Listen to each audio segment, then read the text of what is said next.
এইসব আহতদের উপর লাঠিচার্জ করে। আমার না হলে 10 থেকে 12 জন ডাক্তার স্টাফরা মিলে আমার মানে কোনো পিটান দিছে। আমার প্রথম বাড়িটা দিয়েছে হচ্ছে সোহেল স্যার। মারেন না, ওদেরকে মারেন না, ওদের একটা করে চোখ নষ্ট, ওদের চোখের উপরে আঘাত লাগলে পরে ভালো চোখটাও নষ্ট হয়ে যাবে। না, আমাদের এই মেডিকেল থেকে ধাওয়ানোর জন্য আমাদের এই মেডিকেল থেকে বাইর করে দিয়ে ওনাকে সেন্টিগ্রেড আবার ওনারা চালাবে, তার জন্য আর কি আমাদের উপর হামলা চালাইছে যে আমরা মাইদার খাই যেন মেডিকেল ছেড়ে চলে যাই। আমাদের এই জীবন রাখাতে না রাখাই ভালো, আমরা কেন বেঁচে থাকবো, আমাদের দুনিয়ার আলো নিবে যাচ্ছে। ঠিক এই মুহূর্তে আমরা দাঁড়িয়ে আছি জাতীয় চক্ষু বিজ্ঞান ইনস্টিটিউটে।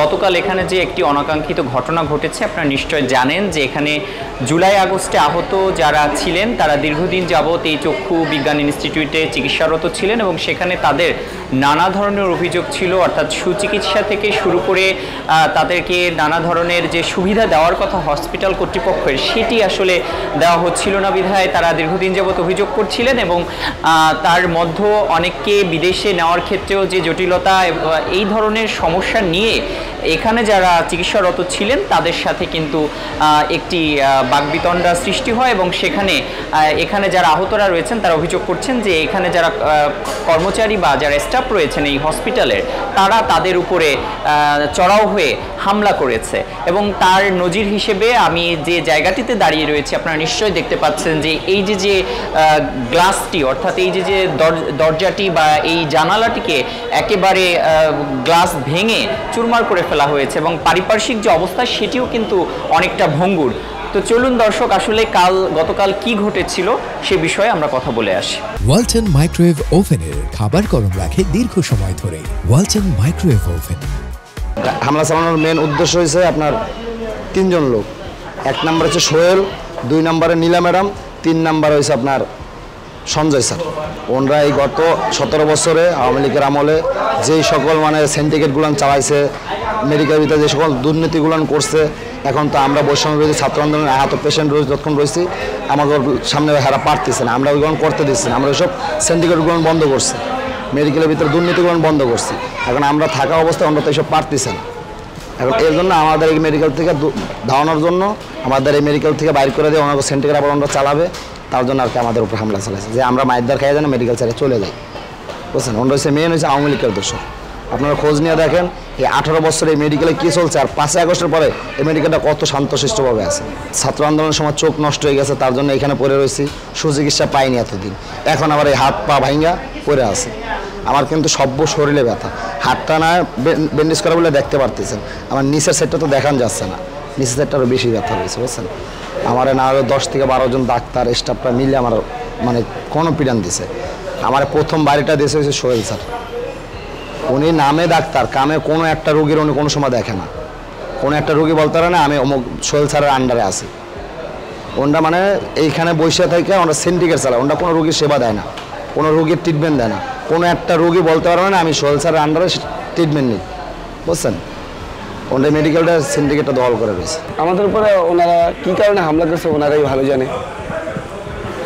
আমরা তো দেখি না যে আমরা কোনো তাদেরকে উস্কানিমূলক কথা বলছি বা তাদের আন্দোলনে আমরা ব্যাঘাত ঘটাইছি, এরকম কিছু তো না। তারপরে উপরে এক পর্যায়ে তারা কোনো কিছু ডক্টর স্টাফরা মিলে আর কিছু বাইরে থেকেও লোক আনছে, তারা যে বাইরে থেকে আমাদের মারার জন্য যে বাইরে থেকে লোক আনছে। তারপর কেসিগেটের ভিতরে আইসা কেসিগেট পুরো ভাঙচুর করে তারা, আর তারপর ভাঙচুর করার পরে আসে আমাদের উপর হামলা করে। যে দেখছেন এই যে গ্লাসগুলো ভাঙা, তারপর আমাদের বেডের পরিস্থিতি ভালো ছিল না, আমরা এসে স্বাভাবিক করে এক পর্যায়ে এখান থেকে আমাদের ঘটনা। গতকালকে স্টাফ ওর কিছু ডাক্তার মিলে এখানে কর্মবিরতিতে ছিল, সেখানে সাধারণ মানুষও চিকিৎসা নিতে এসেছিল সকালে। তো সেখান থেকেই সূত্রপাতটা আর কি সাধারণ মানুষের উপরে হামলা করেছিল। তারা সাধারণ মানুষকে খুব মারধর করে এবং ছোট বাচ্চা যারা ওটিতে ছিল সেই বাচ্চাদেরকেও ওটিতে ফেলায় রেখে তারা চলে আসে, এসে সাধারণ মানুষকে মারধর শুরু করে। চিকিৎসারত ছিল এবং যারা চিকিৎসা নিতে এসেছিল বাইরে থেকে, আবার যাদের অপারেশনের ডেট ছিল তাদেরকে মারার পরে এবার সেখান থেকে আহতরা বেশ কয়েকজন নিচে নিজেদের কাজে গিয়েছিল।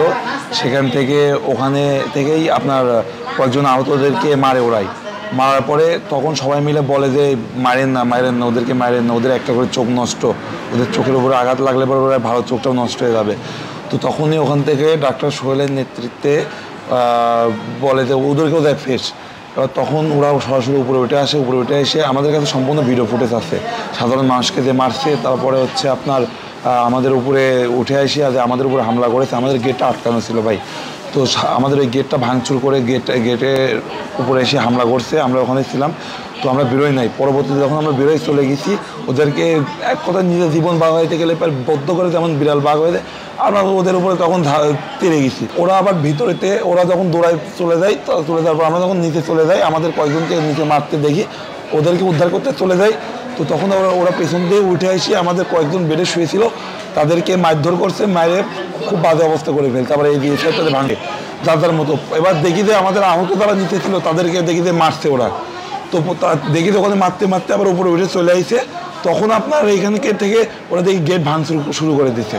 তো তখন আমরা যেই ওদেরকে ধাওয়া দিছি, ওরা ওইদিকে চলে যায়। এবার আমরা নিচে আমাদের আহতদের উদ্ধার করতে যাই, সেখান থেকে আপনার ওরা পেছন দিয়ে উঠে এসে আপনার হচ্ছে এই দিন আমাদের কয়েকজন আহতরা বেডে শুয়েছিল, তাদেরকে পিটায় এবং ওই হসপিটালে গ্লাস অনেক কিছু ভাঙচুর করে তারা তাদের মতো বেরোয় চলে যায় পেছন দিক থেকে। আমরা আমাদের আহতদের জানি তো, আমরা 10 মাস ধরে এখানে হসপিটালের বেডে পড়ে আছি, এখনও কারোর চোখ ভালো নেই, চোখ নষ্ট হয়ে গেছে, ভালো চোখটাও নষ্ট হয়ে যাচ্ছে, চোখের পছন্দ ধরে যাচ্ছে। তারা কীভাবে কী ট্রিটমেন্ট করলো যে 10 মাস পরও চোখ পচে যাচ্ছে, চোখ উফরায় ফেলতেছে। চোখ এখনও আমি যদি আপনাদেরকে দেখাই যে চোখ উফরায় ফেলছে কীভাবে, আপনারা দেখলে পারে আপনাদের মানে শরীরটা ঠিক রাখতে পারবেন না ভাই। মানুষের চোখ হচ্ছে একটা দুনিয়া, এই চোখের আলো যদি একবার নিভে যায়, সে চোখে আর দেখতে না পারলে তার দুনিয়া বেঁচে থাকার লাভ নাই। সেই কারণে আমাদের 4 থেকে 5 দিন আগে আমাদের 4-5 জন আহত বাইক, কেউ একজন হচ্ছে হারপিক পান করে, সে বর্তমান সিএমএতে ক্রিটিক্যালে আছে, আর 4 জন হচ্ছে বিষ পান করে।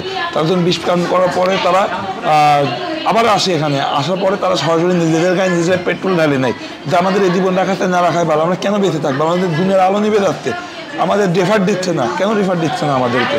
আমাদের দেশের বাইরে ট্রিটমেন্ট রয়েছে, আমরা নিজের টাকায় যাবো, নিজের বাপের টাকায় যাবো, আমাদের তবু দেশের বাইরে রেফার করেন, আমরা চলে যাই, দেশের বাইরে থেকে ট্রিটমেন্ট আছে। তারা বলে যে এখানে দেশে তোমাদের কোনো আর ট্রিটমেন্ট নেই, তোমাদের বাংলাদেশ পৃথিবীর কোথাও আর তোমাদের এটার ট্রিটমেন্ট নেই।